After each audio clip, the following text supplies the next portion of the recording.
Dans le silence de l'esprit humain se cache un désir que peu osent formuler et que presque personne n'ose avouer à voix haute. Ce désir n'est pas fait de mots doux, ni de promesses tapageuses, ni de gestes spectaculaires. Il est plus ancien que les villes, plus profond que les modes, plus constant que les passions. C'est le besoin de se sentir en sécurité auprès d'une force calme, d'une présence qui ne vacille pas au premier doute, d'un homme qui n'a pas besoin de crier sa valeur parce qu'il la vit. Beaucoup de femmes le ressentent confusément, mais rares sont celles qui savent l'exprimer clairement, et encore plus rares celles qui oseraient le dire sans détour. Ce secret, c'est la quête d'un homme maître de lui-même, enraciné, stable, capable de gouverner ses émotions comme un capitaine gouverne son navire au milieu de la tempête. Dans un monde où tout pousse à la réaction, à l'excès, à la démonstration permanente, cette maîtrise devient presque invisible, et pourtant, elle agit comme un aimant. Elle ne cherche pas à impressionner, elle ne supplie pas d'être reconnue, elle existe simplement, solide, silencieuse, indifférente aux jugements superficiels. Marc Aurèle disait en substance que la vraie force n'est pas de dominer les autres, mais de se dominer soi-même, et que l'âme qui reste droite au milieu du tumulte possède une noblesse que rien ne peut lui enlever. Cette idée traverse les siècles et touche encore aujourd'hui le cœur humain, parce qu'elle répond à un besoin fondamental de stabilité intérieure. Beaucoup d'hommes croient que pour plaire, il faut en faire toujours plus, parler plus fort, montrer plus, prouver davantage. Ils confondent intensité et profondeur, agitation et présence. Pourtant, ce qui rassure et attire durablement, ce n'est pas l'excitation passagère, mais la sensation qu'en face d'eux se tient quelqu'un qui ne se perd pas, quelqu'un qui ne se laisse pas emporter par ses propres peurs, quelqu'un qui ne fait pas dépendre sa valeur du regard d'autrui. Épictète rappelait que nous ne sommes troublés non par les choses elles-mêmes, mais par le jugement que nous portons sur elles. L'homme qui a intégré cela ne se laisse pas secouer par chaque parole, chaque silence, chaque imprévu. Il reste centré, et cette stabilité se ressent immédiatement. Imagine une situation simple. Deux hommes vivent le même moment d'incertitude, le même éloignement, la même incompréhension. Le premier se met à douter de lui, à s'agiter, à chercher des explications, à réclamer des assurances. Le second observe ce qu'il ressent, l'accepte sans s'y noyer, continue d'agir avec dignité, sans pression, sans dramatisation. Extérieurement, ils font peut-être peu de choses différentes. Intérieurement, tout les sépare. L'un est esclave de ses émotions, l'autre les gouverne. Et cette différence, même sans mots, se perçoit.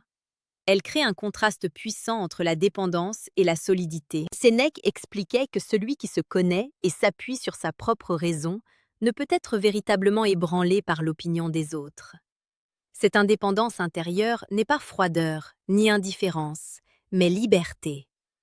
Elle permet d'aimer sans se perdre, de s'attacher sans s'agripper, de désirer sans se soumettre. Beaucoup de femmes sentent intuitivement cette nuance. Elles peuvent être touchées par la passion, mais elles se sentent en sécurité auprès de la constance. Elles peuvent être intriguées par le mystère, mais elles se reposent dans la fiabilité. Ce secret qu'elles ne disent pas clairement, c'est qu'elles aspirent à la présence d'un homme qui n'a pas besoin de prouver qu'il est un homme, parce qu'il l'est déjà dans sa manière de penser, de décider, de se tenir face aux aléas de la vie. Un homme qui ne fuit pas ses émotions, mais qui ne s'y noie pas non plus. Un homme qui comprend que la valeur ne se mendie pas, qu'elle se cultive. Marc Aurèle écrivait que la paix de l'âme vient de l'ordre intérieur, de l'accord entre ce que l'on pense, ce que l'on dit et ce que l'on fait. Cet alignement crée une force tranquille que rien d'extérieur ne peut vraiment briser. Lorsque quelqu'un vit ainsi, il n'a pas besoin de manipuler, de séduire par des artifices ou de jouer des rôles. Sa simple présence devient un repère. Ses paroles sont mesurées, non parce qu'il se retient, mais parce qu'il n'a rien à prouver. Ses silences ne sont pas vides, ils sont pleins de confiance. Son regard ne cherche pas à posséder, mais à comprendre. Et dans ce calme se cache une puissance qui rassure, qui attire, qui donne envie de se rapprocher sans se sentir envahi. C'est ici que commence réellement la compréhension de ce que beaucoup appellent, sans toujours le nommer, le charisme stoïcien. Ce n'est pas une technique, ce n'est pas un masque, ce n'est pas une stratégie. C'est une manière d'être au monde, fondée sur la lucidité, la discipline intérieure et l'acceptation de ce qui ne dépend pas de nous. Épictète insistait sur cette frontière invisible entre ce qui est en notre pouvoir et ce qui ne l'est pas. L'homme qui vit selon ce principe cesse de gaspiller son énergie à vouloir contrôler l'autre, ses pensées, ses émotions, ses choix. Il se concentre sur ce qu'il peut gouverner, ses réactions, ses décisions, son intégrité. Et paradoxalement, c'est cette absence de volonté de contrôle qui crée le plus grand sentiment de sécurité. Car être en présence de quelqu'un qui se maîtrise lui-même, c'est savoir que ses paroles ne sont pas dictées par la peur, que ses gestes ne sont pas impulsifs, que ses promesses ne sont pas des fuites en avant. C'est sentir que l'on peut être soi sans marcher sur un champ de mines émotionnelles. C'est reposer son esprit sur une force qui ne cherche pas à dominer, mais à rester droite. Dans la suite, nous allons plonger encore plus profondément dans cette idée, comprendre comment cette maîtrise intérieure se construit, comment elle se manifeste concrètement dans les relations, et pourquoi elle répond à un besoin si ancien et si universel qu'il traverse toutes les cultures et toutes les époques. Cette force calme ne naît pas du hasard. Elle est le fruit d'un travail intérieur constant, souvent invisible, parfois ingrat, mais toujours transformateur. Elle commence par une vérité simple que les stoïciens répétaient sous différentes formes. Tu ne peux pas contrôler ce qui arrive, mais tu peux toujours choisir la manière dont tu y réponds. Cette idée, lorsqu'elle est réellement intégrée, change la posture d'un homme face au monde. Il cesse de se vivre comme une victime des circonstances ou des humeurs d'autrui et commence à se percevoir comme le gardien de son propre esprit. Dans une relation, cela se traduit par une capacité rare, ne pas réagir immédiatement à chaque stimulus émotionnel. Là où beaucoup se laissent emporter par l'inquiétude, la jalousie, la peur de perdre, l'homme stoïcien observe d'abord ce qui se passe en lui. Il reconnaît la montée d'une émotion, il la nomme intérieurement, il en comprend la source, puis il choisit consciemment sa réponse. Ce temps intérieur, parfois de quelques secondes, parfois de quelques heures, crée une distance salutaire entre l'impulsion et l'action. Et dans cette distance se loge la liberté. Sénèque disait en substance que la colère est une folie brève, une perte temporaire de raison. La même chose peut être dite de la panique affective, de l'attachement anxieux, de la peur d'être abandonné. L'homme qui n'a pas appris à se gouverner devient prisonnier de ses tempêtes intérieures. Il parle trop vite, il interprète tout comme une menace, il cherche des signes là où il n'y a que des silences ordinaires. À l'inverse, celui qui a cultivé la stabilité sait que le calme n'est pas une absence d'émotion, mais une hiérarchie claire entre la raison et l'affect. Cette hiérarchie ne rend pas froid, elle rend juste. Elle permet d'écouter sans se sentir attaqué, de répondre sans se justifier, d'aimer sans se dissoudre. Elle donne une qualité particulière à la présence. Quand un homme est ainsi ancré, son interlocutrice sent qu'elle peut exprimer ses doutes, ses peurs, ses contradictions sans provoquer une réaction excessive. Elle sent que ses mots ne vont pas déclencher une avalanche de reproches, de supplications ou de drames. Elle sent qu'en face, il y a quelqu'un qui tient debout. Marc Aurèle rappelait que l'homme doit se tenir droit, non pas redressé par les autres, mais par lui-même. Cette image est puissante. Elle évoque une verticalité intérieure, une colonne invisible qui soutient l'âme. Dans la relation, cette verticalité se manifeste par la cohérence. Les paroles ne contredisent pas les actes. Les promesses ne sont pas faites pour apaiser une angoisse passagère, mais pour être tenues. Les silences ne sont pas des punitions, mais des espaces de réflexion. Tout devient plus simple, plus lisible, plus stable. Beaucoup de femmes, sans toujours le formuler ainsi, aspirent à cette lisibilité. Elles ont souvent fait l'expérience d'hommes dont les émotions changeaient comme le vent, dont les décisions étaient dictées par la peur de perdre ou le besoin de posséder, dont la présence était tantôt brûlante, tantôt absente. Cette instabilité crée de la confusion, de la fatigue, parfois même une forme d'insécurité intérieure. À l'inverse, la constance apaise. Elle ne promet pas l'absence de difficultés, mais elle garantit une manière saine de les traverser. Épictète enseignait que celui qui dépend intérieurement d'un autre se met volontairement en esclavage. Cette phrase, transposée dans la sphère affective, prend une dimension particulière. L'homme qui fait reposer sa paix sur l'approbation, l'attention ou l'amour de quelqu'un d'autre perd sa souveraineté intérieure. Il devient vulnérable à chaque variation, à chaque distance, à chaque changement de ton. Et cette vulnérabilité, loin d'attirer durablement, finit par peser, par créer une tension invisible. À l'inverse, celui qui a appris à trouver en lui-même sa stabilité n'utilise pas l'autre comme une béquille émotionnelle. Il partage, il donne, il reçoit, mais il ne se vide pas dans la relation. Il reste un centre. Et ce centre devient un point d'appui. La relation ne devient plus un champ de bataille entre deux manques, mais un espace de rencontre entre deux présences. Cette différence se ressent dans les détails du quotidien, dans la manière d'accueillir un silence sans l'interpréter immédiatement comme un rejet, dans la capacité à laisser de l'espace sans y voir une menace, dans la façon de poser des limites sans agressivité, de dire non sans culpabilité, de dire oui sans se trahir. Tout cela procède de la même source, la maîtrise de soi. Sénèque rappelait que la véritable richesse consiste à se suffire à soi-même. Cela ne signifie pas vivre isolé, mais ne pas être intérieurement dépendant. Cette suffisance intérieure crée une posture paradoxale. Plus un homme est capable d'être bien seul avec lui-même, plus sa présence devient précieuse pour l'autre. Non pas parce qu'il se fait rare volontairement, mais parce qu'il n'est pas collant, pas avide, pas inquiet. Il offre sa présence comme un don, non comme une demande déguisée. C'est ici que se révèle une autre facette du secret. Ce que beaucoup de femmes désirent profondément, sans toujours le dire, c'est sentir qu'elles sont choisies et non nécessaires. Être aimée et non utilisée pour combler un vide. Être désirée et non sollicitée pour apaiser une peur. L'homme stoïcien, par sa stabilité, par son autonomie émotionnelle, crée précisément cette sensation. Il n'est pas avec quelqu'un pour fuir la solitude, mais parce qu'il le veut. Et ce choix, libre et conscient, a une valeur immense. Dans le prochain bloc, nous verrons comment cette maîtrise intérieure se transforme en une autorité naturelle, non imposée, mais reconnue, et comment elle influence subtilement la dynamique d'attraction et de respect, sans jamais passer par la domination ou la contrainte. Cette autorité naturelle ne se décrète pas, elle se dégage.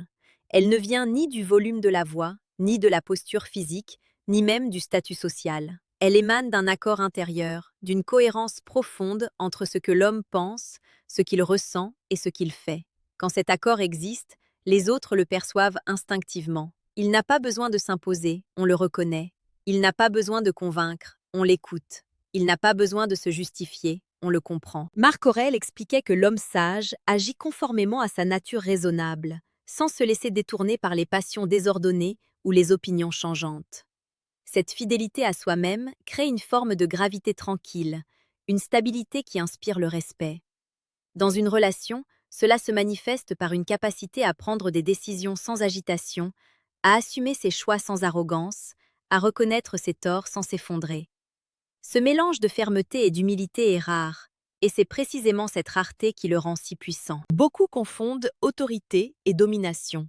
La domination cherche à contraindre, à contrôler, à réduire l'autre pour se sentir fort. L'autorité stoïcienne, elle, ne cherche rien de tout cela. Elle repose sur la maîtrise de soi, et c'est cette maîtrise qui rassure. Quand un homme est capable de dire ce qu'il pense sans blesser, de poser des limites sans menacer, d'exprimer un désaccord sans colère, il envoie un message silencieux. Son monde intérieur est en ordre. Et un monde intérieur en ordre devient naturellement un refuge pour ceux qui l'approchent. Épictète rappelait que nul ne peut être libre s'il ne se gouverne pas lui-même. Cette liberté intérieure donne à l'homme une posture particulière face aux conflits et aux incompréhensions. Là où d'autres se crispent, il reste ouvert. Là où d'autres attaquent, il cherche à comprendre. Là où d'autres fuient, il reste présent. Non par obligation, mais par choix. Cette constance crée un sentiment de fiabilité qui dépasse les mots. Dans la dynamique d'attraction, cette fiabilité joue un rôle central. Elle permet à l'autre de se détendre, de baisser la garde, de ne pas être en alerte permanente. Elle sait qu'en face, les réactions ne seront pas imprévisibles, que les humeurs ne basculeront pas sans raison, que les paroles ne seront pas reprises le lendemain sous l'effet d'une émotion passagère. Cette prévisibilité saine n'a rien d'ennuyeux. Elle est au contraire le socle sur lequel peut se construire une intensité vraie, parce qu'elle n'est pas menacée par l'instabilité. Sénèque écrivait que la constance est la plus grande preuve de sagesse. Être constant ne signifie pas être rigide, mais être fidèle à ses principes, même lorsque les circonstances changent. Dans une relation, cela se traduit par une loyauté envers ses valeurs, par une droiture dans les intentions, par une clarté dans les attentes. L'homme stoïcien ne joue pas à brouiller les pistes pour se rendre intéressant. Il n'utilise pas l'ambiguïté comme une arme. Il préfère la simplicité honnête, même si elle demande du courage. Cette clarté crée un espace particulier. Elle permet à l'autre de se situer, de comprendre, de ne pas être perdu dans des signaux contradictoires. Et paradoxalement, c'est cette transparence qui nourrit le mystère véritable, celui qui vient de la profondeur, non de la confusion. Car un homme qui se connaît, qui sait ce qu'il veut et ce qu'il ne veut pas, reste toujours en partie insondable. Non parce qu'il cache, mais parce que sa richesse intérieure ne se livre pas en surface. Marc Aurèle invitait à se retirer souvent en soi-même, à trouver dans son propre esprit un lieu de repos. L'homme qui possède ce lieu intérieur ne cherche pas désespérément à être rempli par l'extérieur. Il vient à l'autre avec une plénitude, non avec un manque. Et cette plénitude se ressent. Elle donne à la relation une qualité différente, plus légère, plus libre, plus authentique. C'est cette combinaison de stabilité, de clarté et de présence qui constitue ce que beaucoup perçoivent comme une force masculine profonde. Une force qui ne s'impose pas, mais qui soutient, qui ne domine pas, mais qui structure, qui ne possède pas, mais qui protège par sa seule cohérence. Beaucoup de femmes, même sans mettre ces mots-là, aspirent à cette sensation d'être auprès de quelqu'un qui ne se perd pas, qui ne se disperse pas, qui ne se trahit pas. Dans le prochain bloc, nous verrons comment cette posture intérieure se traduit concrètement dans la parole, dans l'écoute, dans la manière de créer un lien qui touche sans envahir, qui attire sans manipuler, et comment la sagesse stoïcienne éclaire l'art de communiquer avec justesse et profondeur. Tout ce qui a été évoqué jusqu'ici converge vers une même réalité intérieure.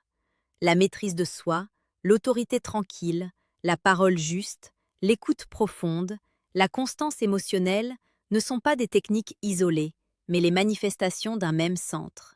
Ce centre, les stoïciens l'appelaient la citadelle intérieure, un lieu de l'âme où l'homme se tient droit, quelles que soient les tempêtes extérieures, où il reste fidèle à sa raison, à ses valeurs, à sa dignité.